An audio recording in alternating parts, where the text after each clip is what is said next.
So, you were asking me about hiring people. You've been working with people in Pakistan, right, for 4 years. So there's a little bit insight I want to give you on, when you're hiring people in Pakistan. These are things which they will not tell you, and these are going on. So, again, this is depending on the person to person, but this is a journal idea. So most people if you're talking about Karachi, I know more learned about that city. It's a city of 20 million people.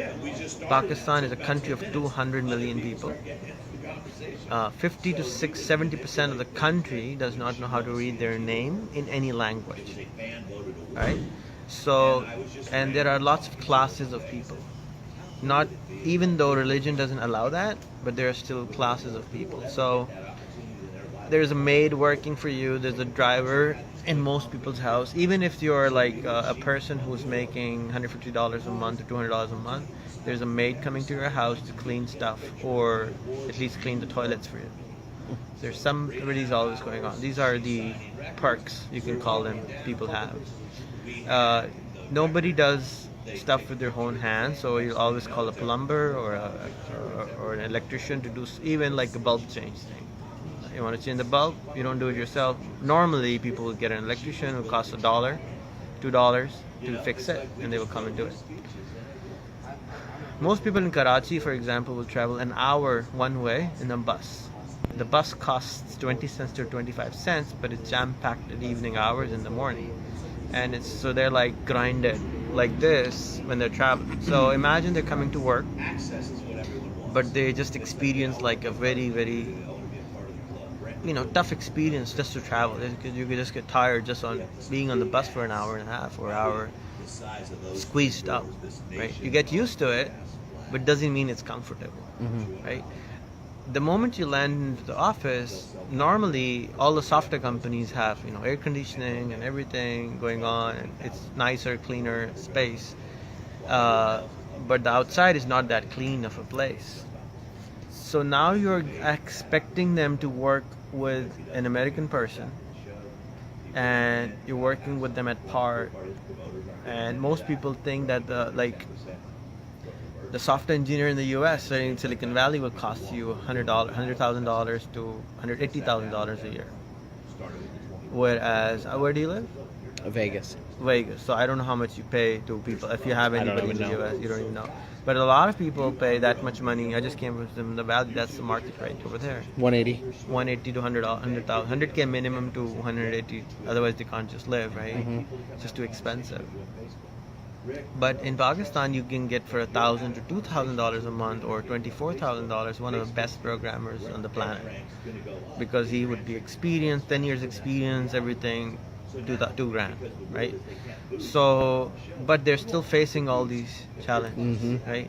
Now, a person who you're paying $2,000 probably has a car, probably has a decent house. He's a middle class person already. He's doing actually a good person already, not just middle class. And he's doing great. But the programmers an intern starts at $80 to $150 a month. Wow. Right? I don't know how much you pay, but that's how much an intern in Karachi would cost you to do. If you How many years experience? Brand new. Intern. Okay. If you go into another city, like Hyderabad or Sakkar, it'll cost you $50. Just move out a little bit outside the city, another city 2 hours away, it costs, because there's no jobs over there. Right. And there are lots of universities, lots of people studying in these universities. But so if you're jam-packed in a bus and you come back and you expect them to give you a great quality of service, I don't see how can that happen. Right. So you should only expect so much from them. I mean, they're good people, they have good heart and everything, but performance-wise, it wouldn't be how can you expect the 100K person to work at the same as a 5K person? Right? It's just different, and it's not that they're stupid. It's just that they know the same code and everything. But I remember one time I hired an intern who did not know how to Google. That was really weird for me, that a computer science student didn't know how to use Google, and that was really yucky, sucky thing for me to experience. But that's the kind of quality they're coming in on. And the best programmers I found are the ones who actually did not go to college or university, but actually learn programming on their own. Those are the best of the kinds you will find because they can maneuver, you can learn almost anything because coding is always changing. So if a programmer can learn on its own, that's the best programmer in my opinion, especially in our part of the world. You will find if he has not been to university but he can program, you want to hire him because he can maneuver his way around. His English might not be that fantastic, but you can fix that. What do you, just curious, because you had mentioned some of the living environments with, like health wise. So health is very cheap. You get a doctor for $100.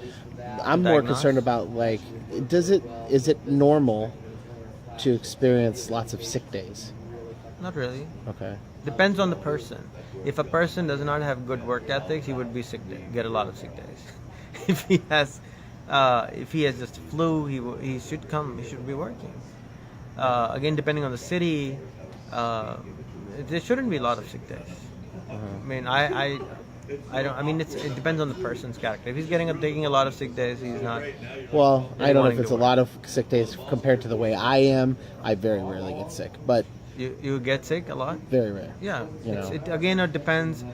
Maybe okay. You have to understand that everybody lives with a family, right? So maybe your dad got sick. That you get a lot. You get your dad got sick.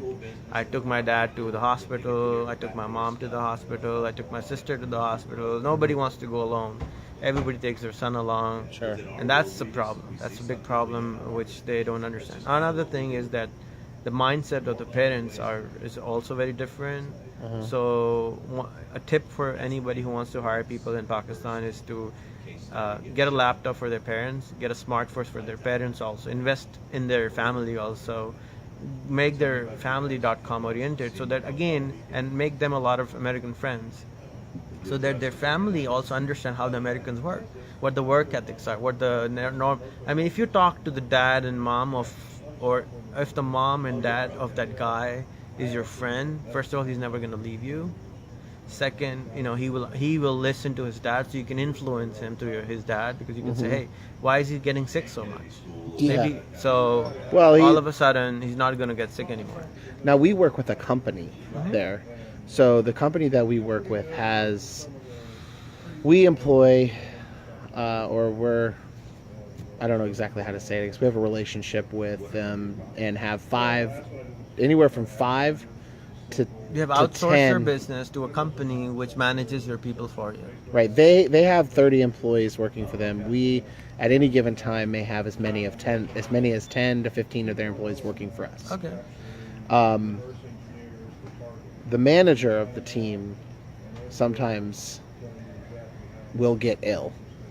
And I don't know if it's because he's overworking himself because you mentioned the interns. I'm wondering if he has a lot of cheap help to try to make profits, and because of that, it's cutting corners, costing him money or what.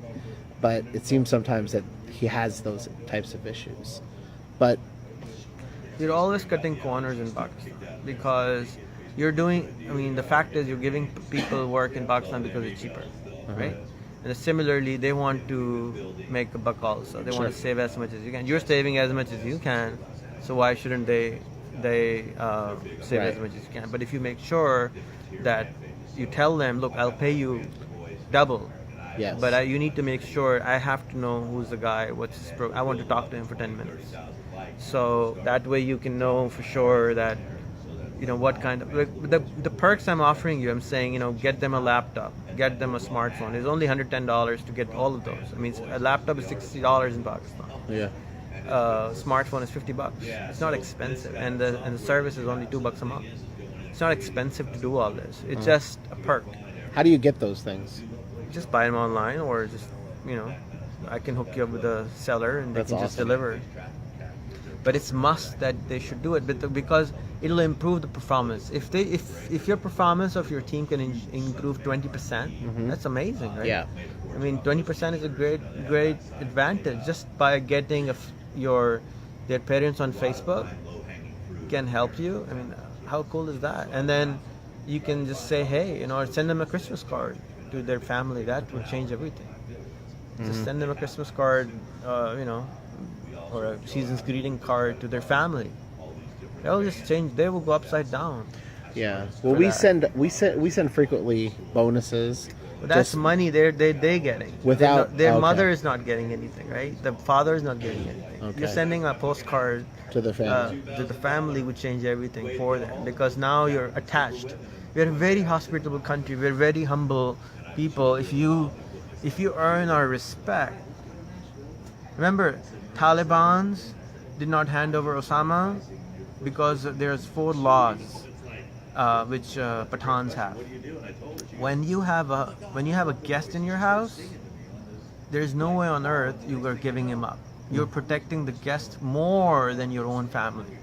So the understanding of a guest, you have to understand this is their law. They can't, like, this is their law for like ages, right? Family, like cultural law. You don't break that. A guest is like, wow, you can't. So they gave up their country, but they wouldn't give up Osama. You have to understand where this is coming from. It's a very deeply rooted issue, which people don't really get, right? So there are a lot of deep misunderstandings which people don't get. So I would love to share anything you ask about that, so other people can learn about it. Yeah. Well, I definitely have had a lot of experience working with almost all of my developers are from Pakistan, and I don't know how that happened. It just kind of happened by chance. Yeah. It wasn't because they were just the cheapest. It was because the ones that I had talked to from other countries weren't as good, and these guys just happen to have, the developers that I'm working with now, they just happen to have the skill set, and they were also reasonably priced. I mean, other than coming here to How many the minutes States. have we had? 13 minutes. Can you stop it? Yeah. Let's do another one.